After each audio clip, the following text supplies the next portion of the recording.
sampai kepada Tuhan. Maka itulah saya wasiatkan kemuliaan, dekatkan diri kepada Tuhan. Bersabarlah kepada Tuhanmu dan terus mendekat, tidak mengenal siang dan malam, tidak mengenal pada pagi hari, selalu berpikir kepada Allah. Yang baca Quran, baca Quran. Terus jangan berhenti satu hari, jangan pernah renggang satu hari dengan Tuhanmu. Renggang satu hari, ditunda doamu 1000 tahun. Renggang dengan ulama, musibah datang padamu. Kalau ulama tidak mandang, periksalah dirimu. Apa yang terjadi pada dirimu? Apakah kamu merasa aman ketika ulama-ulama itu tidak mau memandang dan melihatmu? Saking besar dosa-dosamu. Untuk itulah kita harus sadar kehidupan yang menipu daya ini jangan terus dihimpun, jangan terus dibentuk, jangan sampai hidup. Hidupkan iman, jangan hidupkan dunia. Kalau kau hidupkan dunia, pasti akan mati hatimu dan mati akalmu dan mati imanmu. Kalau kau matikan dunia, maka hiduplah hatimu pada Tuhanmu dan imanmu kepada Allah Ta'ala, sehingga semua dunia akan tunduk ta'alluq kepada orang-orang yang takwa kepada Allah Ta'ala. Karena Habib Qudsi mengatakan kepada dunia, hai dunia, aku perintahkan kepadamu, apabila semata-mata manusia hanya menginginkan kepadamu, menghendaki dan mengharap kepadamu, maka jadikan dia budak yang hina, rendah sebagai pelayan. Ini dunia. Jadi kalau orang yang selalu diperbudak dengan dunia tadi, pasti jadi pelayannya dunia. Kemudian, hai dunia, kalau engkau mengetahui ada orang yang takwa, yang tidak melirik kepadamu atau tidak mengendaki kepadamu dan mengambil bagian-bagian yang penting, maka aku perintahkan kamu untuk merayu, bertunduk-tunduk jadi pelayannya bagi orang-orang yang takwa. Menyerah kamu, dan kamu tidak akan bisa melalaikan bagi orang-orang yang berilmu, orang-orang yang takwa dan tidak diperdaya. Agar tahu dunia ini tempat tipu daya dan permainan dan penghapusan segala kebaikan. Untuk itulah belum hisabnya. Dengan demikian, kecintaan Allah dan Rasul tidak bisa dibandingkan dengan kecintaan istana raja. Ada seorang ahli zuhud, kehidupannya karena takutnya kepada Allah kelihatan.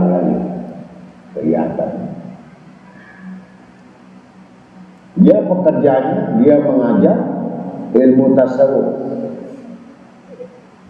Dia tiap hari itu mancing ikan di sungai, karena yang halal cuma ikan. Kalau sudah masuk timbangan, kena kredit, sudah nggak halal lagi. Maka dia menjaga waroknya, mancing ikan dapat 10 ikan, dia makan hanya 1 ikan. 9 ikan dibagikan orang-orang fakir miskin. Maka muridnya melihat kehidupan gurunya, rumahnya gubuk, yang menangis terus-menerus di atas sajadah sampai pucat karena kehidupan tidak ada pakaian untuk ganti. Sholatnya tiap malam, hafal Quran, deres, gak pernah selesai. Ketika dapat 10, lempar 9. Aku cukup numpang di dunia ini. Muridnya makin menangis karena melihat gurunya yang demikian ini zuhudnya, yang tidak mau dunia, yang dijalankan itu. Akhirnya gurunya mengatakan kepada muridnya, yang mana muridnya akan pergi ke kota, pamit ke kota mana Bahrain, maka di sini langsung, kalau kamu di Bahrain, kamu pasti akan tahu saya punya saudara kakak saya di sana. Namanya misalkan si Fulan atau Muhammad, tidak disebutkan dalam kitab.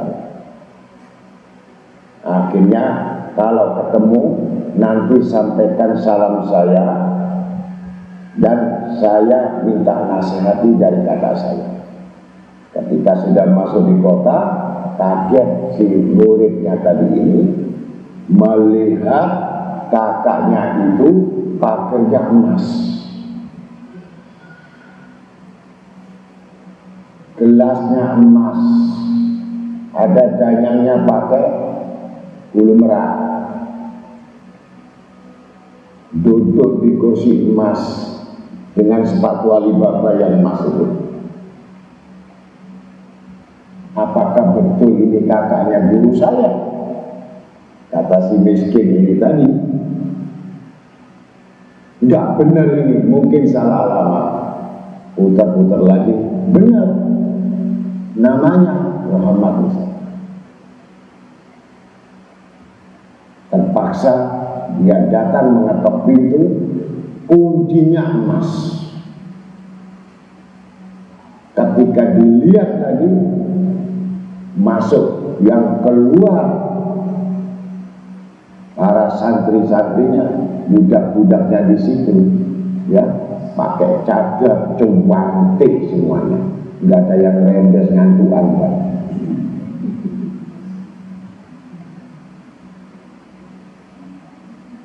Yang semuanya seto, bagus riasannya. Mencari siapa saudara? Saya mencari saudara yang bernama Syekh Muhammad. Betul? Di mana sekarang? Beliau lagi pergi. Silakan masuk. Akhlaknya begitu dengan pakaian yang sederhana, cuma bawa ransel. Didudukkan di kursi emas. Minum apa? Anggur, jus, langsung dikeluarkan makanan anggur, semuanya yang semua merek emas. Gemeter, ngomong apa saya ini? Kok jauh sekali dengan guru saya. Dapat ikan 10 dikasih 9, dapat 5 dikasih 5, dapat 2 piring kasih 1 piring. Ini kulkas besar-besar, buah banyak, sajadah banyak, teko banyak, gelas emas banyak, mubadir menurut pandangan si murid tadi. Akhirnya datanglah Syekh Muhammad ini melihat ada tamu duduk di kursi sebelah sananya, ada danyang yang cantik-cantik, kasih belum merah. Kamu tahu kalau dulu kan gak ada kipas angin, jadi belum merah, pus, itu udah gini, pus. Kalau sekarang belum merah kalah sama kipas angin. Akhirnya siapa kamu?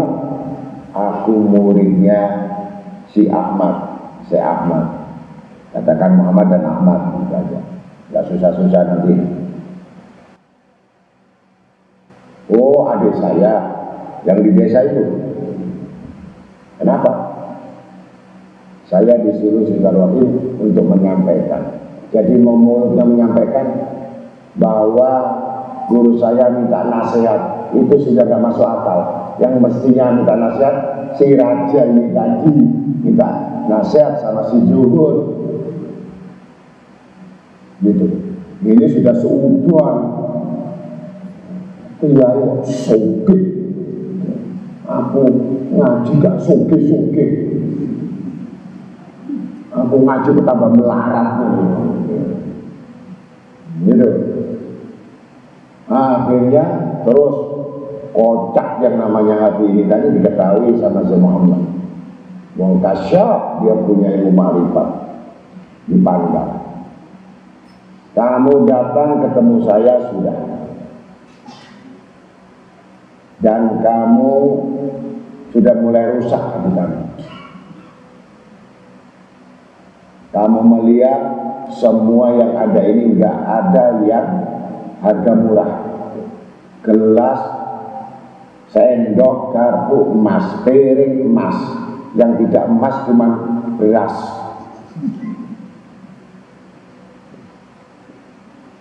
Pasti kamu akan bertanya, dari mana emas itu? Dari mana hasilnya emas itu? Itu yang kau pikirkan, wahai murid adik saya. Dan kamu simpan juga amanat itu, tidak kau sampaikan. Karena kamu melihat aku dengan pakaian itu semua, bajuku saja 22 karat. Yang melihat kondisi adik saya tidak seperti saya. Kau melihat tidak mungkin kedudukan seorang alim yang berlebihan seperti ini. Akhirnya sampaikan atau tidak? Kalau tidak, aku usir. Dan kamu termasuk orang khianat yang tidak menyampaikan amanah. Walaupun kamu tidak cerita, aku mengetahuinya. Tapi syariat kamu harus keluarkan apa yang diamanatkan kepadaku. Kalau tidak, kami akan usir. Akhirnya, baiklah, terpaksa. Begini.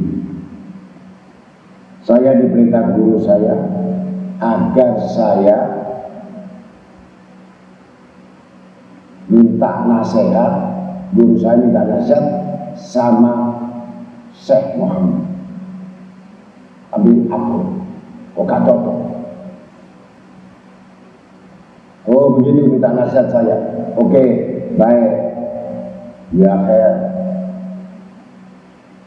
sampaikan pesan saya kepada diri saya. Jangan cinta dunia, tinggalkan dunia itu di hatinya. Marah. Adik saya itu masih keduanya. Loh, agak bingung. Mana mereka? Oh, kok keduanya? Kalau kau punya guru, hukum dunia. Apa enggak sayang dia ibadahnya begitu? Apa enggak sayang dia dirinya seperti itu? Apa enggak sayang perbuatan seperti itu? Kenapa masih mikir dunia? Sampaikan. Betul-betul saya marah. Mumpung belum mati dia. Kalau mati tidak bisa meninggalkan dunia itu dalam hatinya, niscaya mati akan sesat. Hah? Langsung kaget kayak disambar petir si murid tadi ini. Wong pada melihat murid ini gurunya nggak punya baju selembar, tidur pun di tikar lubang, makan pun mancing, kalau sudah dapat pun diberi orang semua, tidak sempat dimakan, dibilang kita dunia, dibandingkan dengan semua ada. Perhiasannya, kudanya, semua kendaraannya, semua lampu-lampunya, semua emas. Sambil berkata, sekarang pulang. Kalau tidak kau sampaikan, kamu akan gila. Coba, diancam lagi kalau nggak sampaikan lagi sama adik saya, kamu gila. Saya sudah marah sama dia, sudah bertahun-tahun kepadanya, tapi makin gendeng sama dunia ini. Bingung yang namanya si murid ini. Akhirnya datang nangis, mengadu-ngadu karena gurunya doyan nangis sama nangisnya. Gurunya ketemu orang nangis, ketemu nangis, nangis, makan nangis, sujud nangis, zikir nangis. Apa jaminan itu akhirat?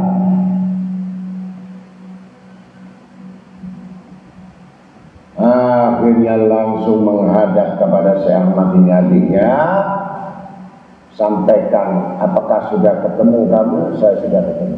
Apa yang dinasihatkan kepadaku, wahai muridku, ketahuilah kakakku adalah wali kutub. Maka aku ingin sekali mendatangkan hikmah dan nasihat.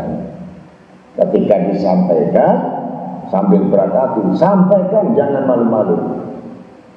Kamu akan diancam nanti kalau kamu tidak menyampaikan.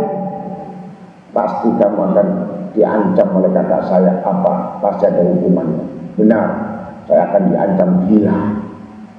Sampaikan segera. Sambil nangis berjujuran, gak tega. Nasihat kakaknya tadi gak tega sampaikan. Akhirnya terpaksa, maaf dulu, maaf, saya betul-betul saya maaf. Karena ini sangat menyinggung sekali kepada guru, sangat menjatuhkan martabat guru, sangat merendahkan guru. Sampaikan. Langsung kakak, saya ingin marah kepada guru. Dibilang guru ini paling gendeng sama dunia. Paling cinta sama dunia.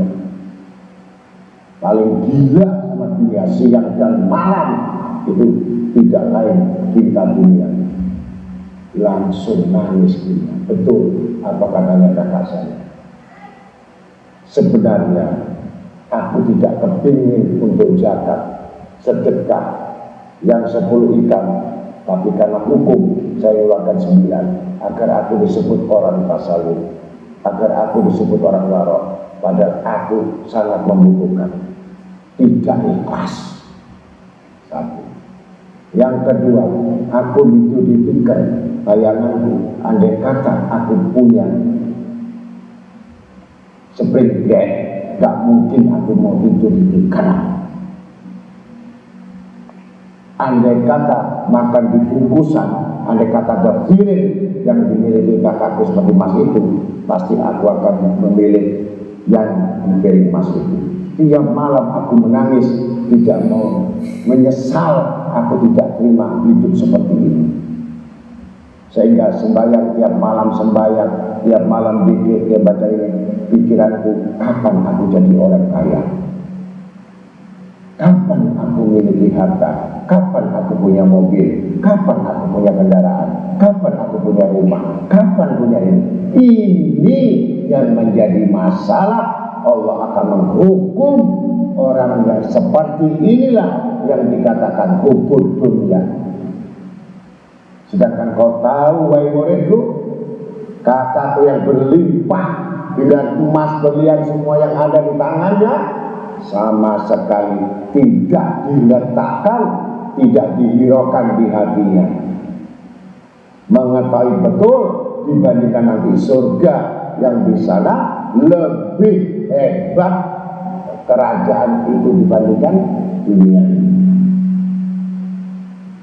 Maka tidak ada kesempatan-kesempatan yang lain kecuali adalah orang-orang yang zuhud. Artinya kamu dapat uang di tanganmu, bukan di hatimu.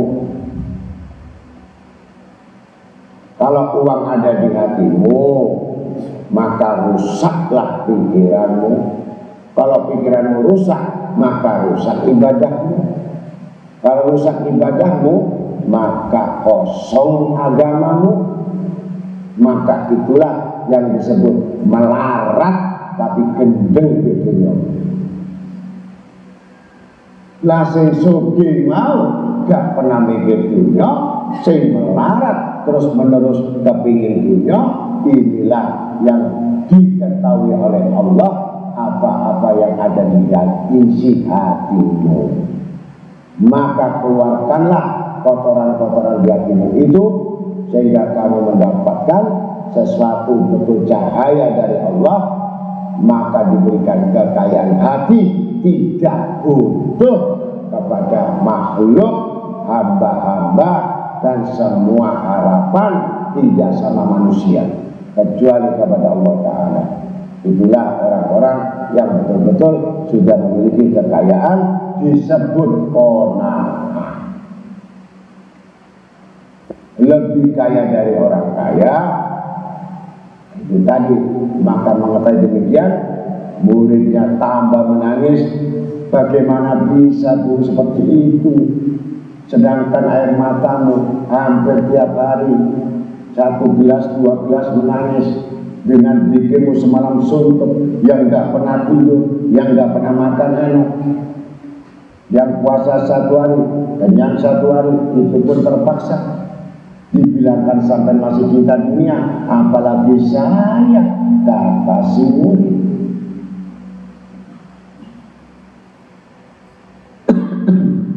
Yang tidak ada pegangan apa-apa.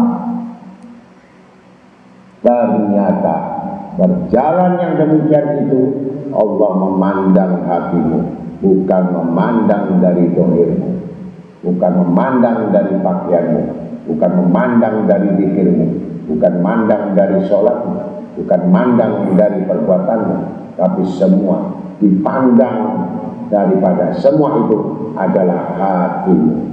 Kalau hatimu betul-betul bernaung berlindung pada Allah, niscaya bercahaya seluruh permukaannya.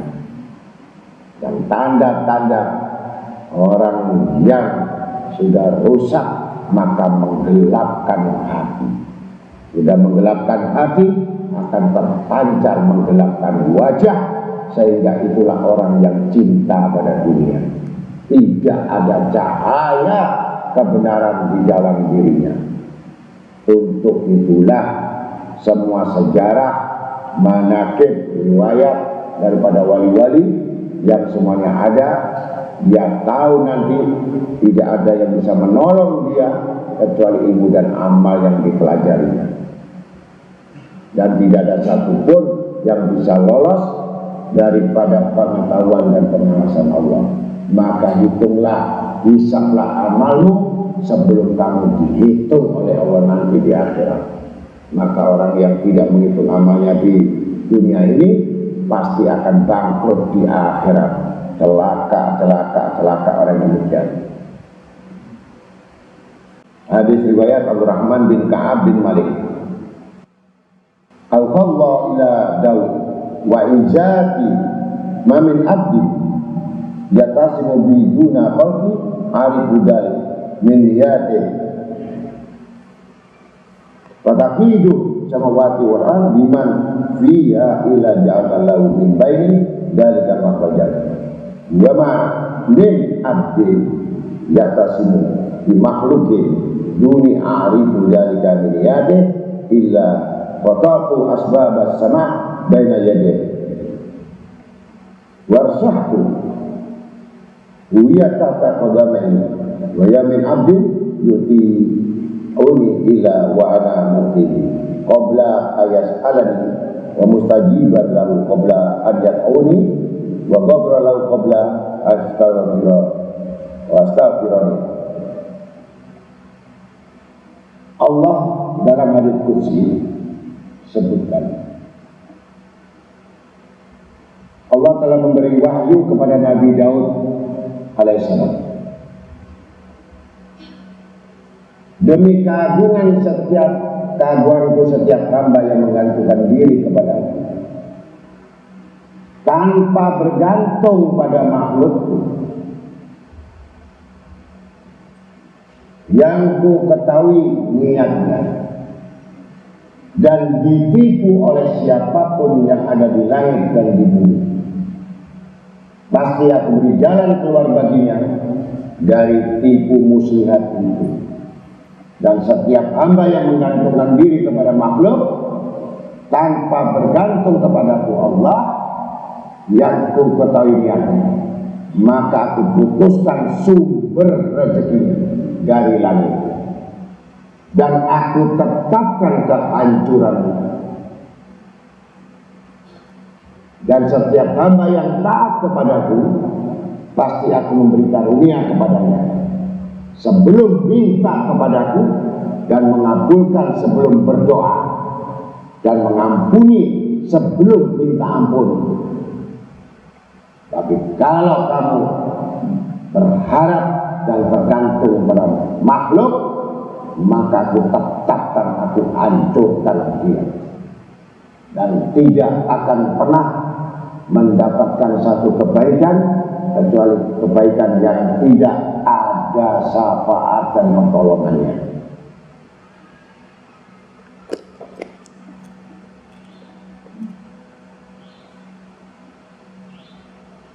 Maka dia bilang, jangan seperti orang kafir, yang mana orang kafir itu, sesungguhnya orang-orang kafir itu sama saja. Bagi kamu beri peringatan atau tidak kamu beri peringatan, mereka tidak juga akan beriman. Allah telah mengunci hati mati dan pendengaran mereka. Wa khatama qulubihim wa sam'ihim wa absarihim, itu surat Al-Baqarah. Dan penglihatan mereka ditutup, dan bagi mereka siksa yang amat berat, yaitu orang yang kufur adalah ingkar, mendustakan Allah Ta'ala. Maka disitulah orang-orang yang kufur pasti akan disiksa, diadab di dunia susah, di akhirat susah, bahkan diporak-porandakan kehidupannya. Tiap malam tidak ada yang dipikirkan, kesedihan demi kesedihan, ditambahkan lagi sakit oleh Allah Ta'ala. Maka untuk itulah mudah-mudahan bertaubat.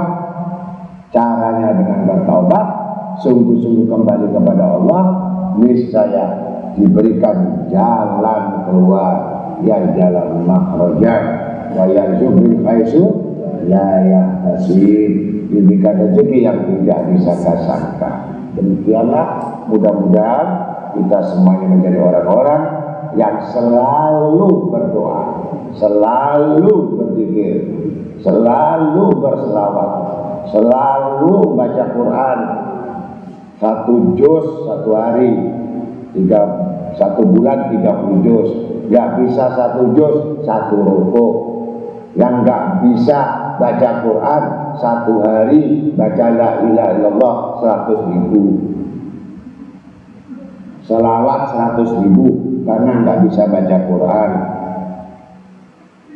Kalau orang bisa baca Quran, dia sudah mulai itu jam 7 sampai jam 4 sore. Jadi kalau membaca la ilaha illallah jam 7 sampai jam 4 sore, kira-kira ya 100.000. Mudah-mudahan menyaingi orang yang baca Al-Quran. Kalau tidak, jangan pernah minta surga. Surga itu bukan masuk pasar kempiang, bukan masuk mall, bukan masuk kafe. Surga itu mahal harganya, yang tidak ada yang murah.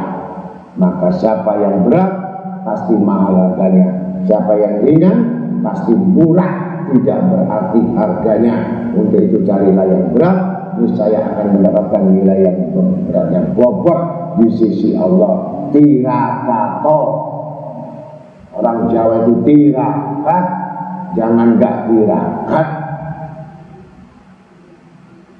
Bersusah-susah dulu baru bersenang kemudian.